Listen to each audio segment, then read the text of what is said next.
Alright guys, what's going on? Welcome in. So first things first, happy 4th of July. I hope you're having a great day, great holiday weekend.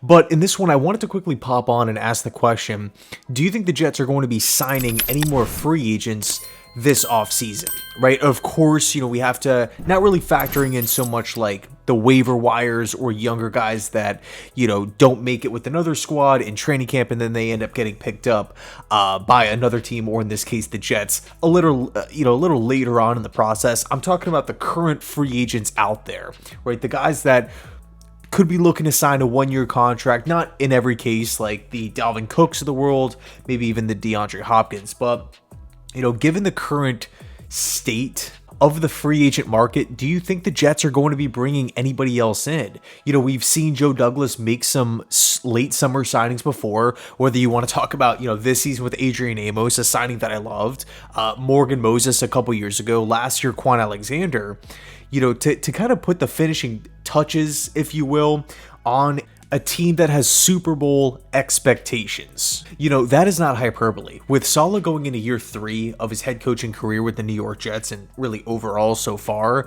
with Joe Douglas spending 3+ years as general manager of the New York Jets, 6 first-round picks in total? 6 first-round picks in the time that Joe Douglas has been here. That is frankly double the amount as the typical team should normally have, spending over $350 million since arriving. And of course, with the new acquisition of Aaron Rodgers, we better make it to the playoffs, right? We better have Super Bowl expectations. That's the bottom line. But the one question that I feel like needs to be asked, right, when we're thinking about the Super Bowl, we obviously have to be a great team. A lot of things go into that, obviously, but the one thing that the general manager can control right now is personnel, talent level, depth on the roster. And again, the question here, can we week in, week out compete with the Chiefs, compete with the Bengals? Can we envision ourselves going to Buffalo in January to take on the Bills in a late playoff game? Could we go to Arrowhead Stadium and knock off the Chiefs?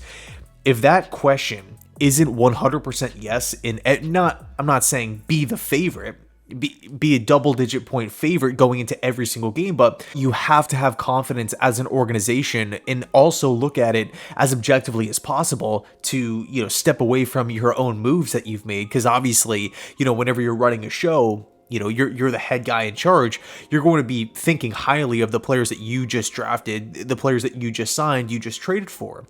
So there has to be that unwavering confidence level within the organization. Because we made this move for Aaron Rodgers, we now cemented ourselves as a Super Bowl contender with a really, really, really short window. It's one thing if Rodgers was 28, 32, 33 years old, where we're looking at, okay, we have a nice 5-6 year window here. Not the case, unfortunately. I mean, I wish, hopefully Rodgers is playing at an elite level and he loves the Jets and he doesn't want to retire at age 44. But, again, just kind of looking at the situation, understanding where Aaron is in his career, we have a short window. In other words, we have to maximize this. We have to play it safe. I don't want to be six weeks into the season saying to myself, oh, you know what? We could really use some linebacker depth. Or, man, we just lost this game because a starting safety went down and we just don't have, the depth there at this position. Therefore, Pat Mahomes, early on in the season, just shredded us deep down the field. We just didn't have the safety help. Things like that, the finishing touches on the roster, the icing on the cake, if you will. So going back to the original question, do you think the Jets are done signing free agents? To quickly rattle off some notable names here, not necessarily saying every single guy here on this list makes sense for the Jets, or I'm not saying that the Jets need to go out and sign all these different players. Just wanted to read off some notable names. Maybe somebody stands out to you. Maybe there is somebody that you have your eye on. I would love to hear your thoughts down below in the comment section, but let's start with the defense first. We have Myles Jack, Rashaan Evans, Robert Quinn, Yannick Ngakoue, Zach Cunningham, John Johnson, Michael Brockers, Anthony Barr, Lamarcus Joyner. Flipping over to the offensive side of the football, DeAndre Hopkins, Dalvin Cook, George Fant, Leonard Fournette, Ben Jones, Kareem Hunt, Jarvis Landry, Eric Fisher, Juwan James, Sammy Watkins, Dalton Risner, Mercedes Lewis. Again, Not all those guys here are like 100% picture perfect fits for this Jets squad, but they're all talented players. They might be linked to the Jets in one way or another, whether it's a former player of Nathaniel Hackett or a Jeff Ulbrich, Robert Saleh connection, or maybe somebody that just fits the scheme perfectly.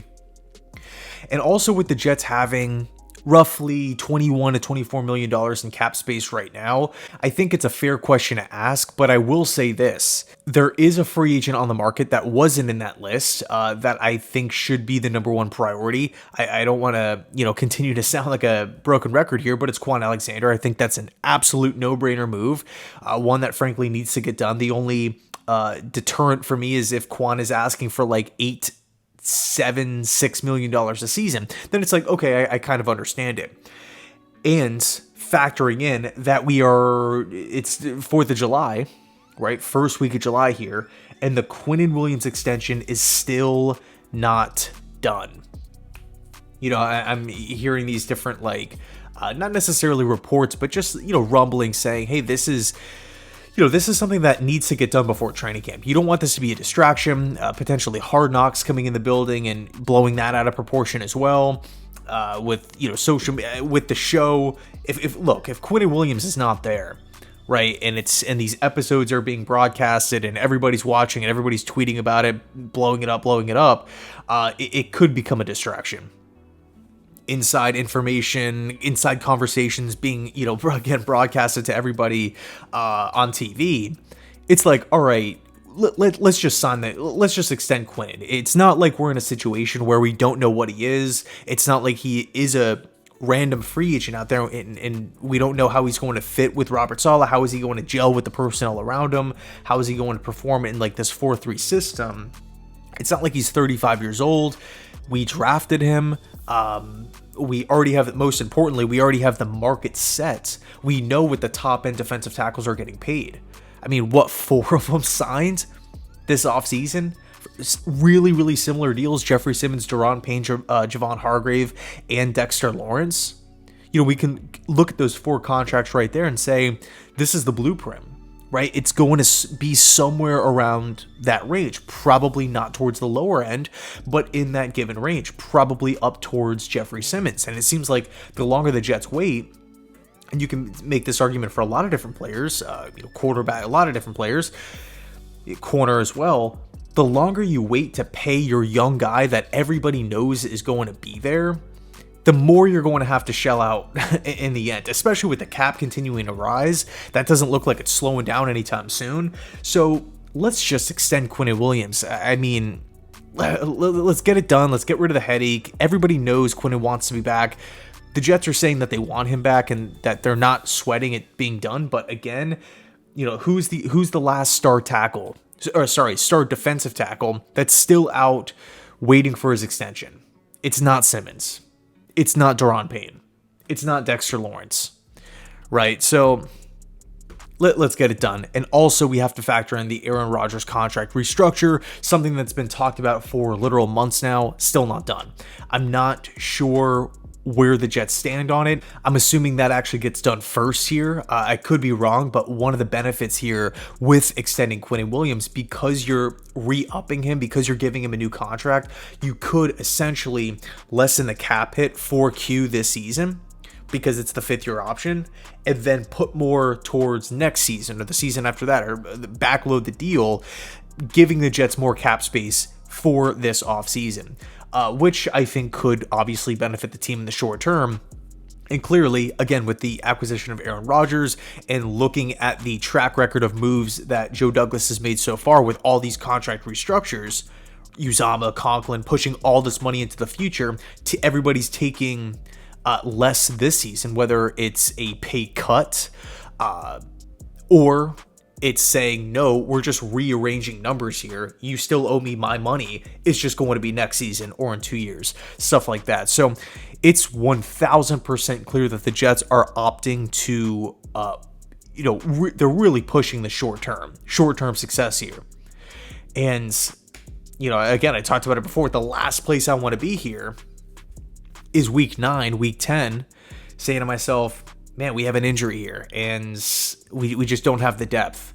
or, you know what, this player, the plan that we had for this specific player here at this given position isn't working out.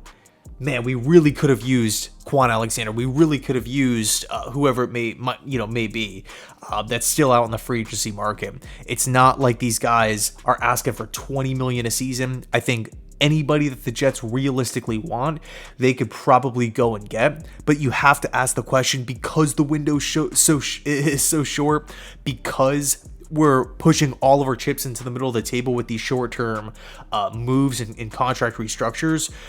If there isn't 100% confidence in the organization, unbiased confirmation that we can beat any team in the NFL on any given Sunday, no matter the situation, then a move has to be made, right? If there isn't that 100% belief, we have to keep building the roster up until we get to that point.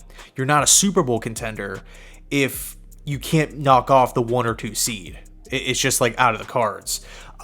Of course, you know, with just the game of the NFL, how the playoff structure is set up, it's not like, you know, the NBA or like the MLB. Like, we can see a wild card team shoot through the playoffs and win the Super Bowl. That's not crazy, right? It's not the 8th seed getting all the way to the NBA championship and then knocking off, you know, whoever they have to play.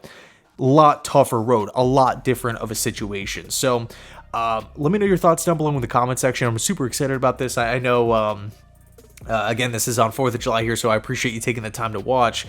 I will say this, though. Looking at the Adrian Amos move, understanding that a lot of people, including myself, still wanted the Jets to make a move at safety before the Chuck Clark injury. And the only reason why the Jets went out and signed Amos as quickly as they did, as quickly as they pivoted here, was because of the Clark injury. It does lead me to believe that right now the Jets are probably, you know, of course there's going to be some interest in Dalvin Cook, obviously, because he's a great player. But it's not like we're actively searching. It's not like we have, like, you know, 10 different contract offers out to 10 different free agents, and we're like, you know, losing sleep at night. Oh man, we have to get this guy and we have to get this guy in. I don't think it's like that. So anyway, let me know your thoughts. Thanks so much for watching, and as always, go Jets.